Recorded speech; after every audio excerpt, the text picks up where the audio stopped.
So at this time, the defense would be moving for a mistrial based on the evidence that has been presented so far. This is based. Mistrial? Yes. And this is based on the evidence that was presented in the prosecution's case in chief. And we believe that the evidence presented will prejudice the defendant to the extent that the fundamental goals of accuracy and fairness are threatened by allowing Mr. Stoughton and Mr. Bloomfield to opine on standards that are not applicable under Michigan law. As they both admitted, they don't know what Michigan law is, and that are not within the knowledge and in the situation of the arresting officer, based on tactical considerations that are not ultimately at issue in this case, including everything that led up to the ultimate issue here, which is whether Officer Schurr had an honest and reasonable belief to be in fear of death or great serious bodily injury at the moment that he made the decision to use deadly force. We also, based on their testimony, it's clear that they have not relied on proper training. They were relying on outdated policies. They were testifying about a taser model, an old taser model. They were not qualified as taser experts, and they gave several opinions about the taser. And at this point, we believe that we're too far along with the jury to simply strike their testimony, because they have heard testimony from two of the people's experts now that do not accurately, and are not nowhere near based on what the law is in Michigan and what should be considered in whether or not Officer Schurr was justified in using deadly force. And so at this time, we would move for a mistrial on that issue. And if the court is not inclined to grant the mistrial, then we would be asking that their testimony is struck from the record. Although we don't think that would be enough, because they've heard too much now based on the tactical considerations. And under Supreme Court precedent, San Francisco v. Sheehan, the 2015 case, even under the Fourth Amendment, that it says even if the officers misjudge the situation, the court cannot establish a Fourth Amendment violation merely on bad tactics that result in a deadly confrontation that could have been avoided. Courts must not judge officers with the 20/20 vision of hindsight, when they're quoting Graham versus Connor for that issue. So we'd be moving for a mistrial on those grounds. And alternatively, we would also be moving for a directed verdict based on the motions that we just filed with the court. Given the complexity of the case, we would ask the court to review the written motion that we filed before making a ruling on that and before we move forward in our case in chief. Mr. Ricker? We haven't got a copy of the motion, so that may be nice if we got one too, but I think there's no reason to grant a mistrial because they talk about objective reasonableness. The court, we talked about this over and over again in chambers that objectively reasonable officer, and we made sure to stick with that standard with the testimony of the experts. So there's no basis, and the experts can't talk about Michigan law. The law's up for the judge to instruct on. So to say they weren't talking about the law, that's not their role to talk about the law, to interpret the law. That's the jury's role in terms of determining whether somebody's engaged in self-defense, and that's a question for the jury. So they stay away from that. There's actually no grounds for mistrial. Anything else, Ms. Hamilton? The only thing I would add is while they were testifying, they were talking about the laws and policies from other states. They were talking about what applies from the International Association of Chiefs of Police. They talked about all of these other agencies from New Mexico and South Carolina that it's not grounded or not required under Michigan law.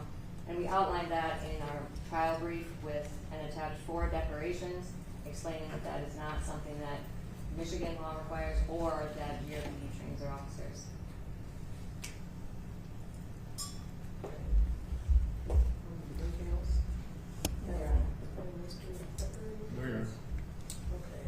So, I'm prepared to rule on the motions for both the mistrial and directed verdict, which incidentally, as soon as we left the courtroom, I did receive the motion, I did review the motion, and I'm prepared to move forward on both of those at this point. I still give you a break if you need one after, but as far far as a mistrial is concerned, I do not believe that the expert's testimony rises to the level of requiring a mistrial.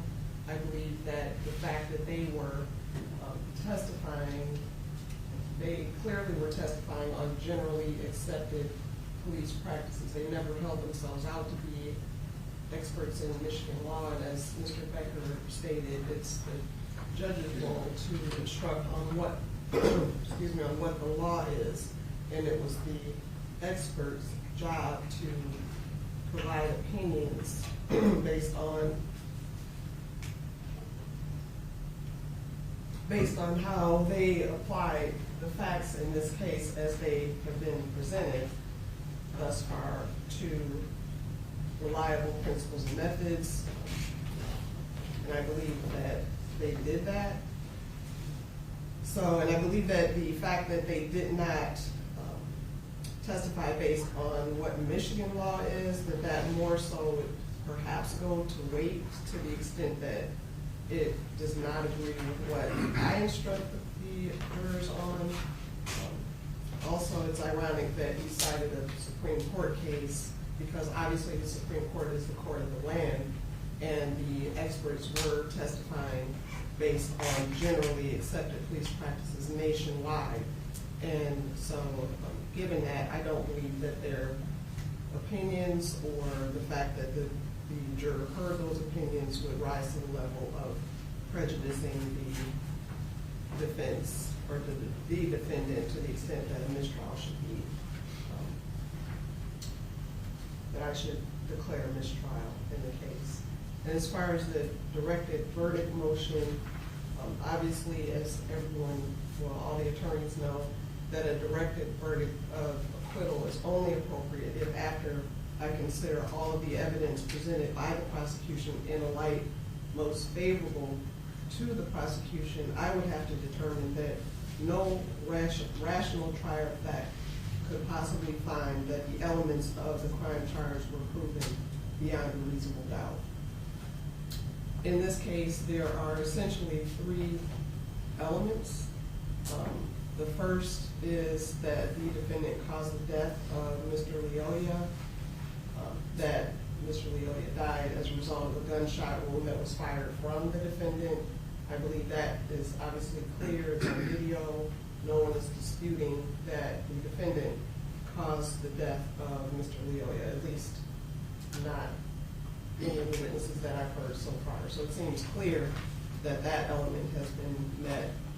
Also, that the second element is that the officer had to have one of three states of mind: that he intended to kill, intended to do great bodily harm, or knowingly created a very high risk of death for great bodily harm, knowing that that would be the likely result.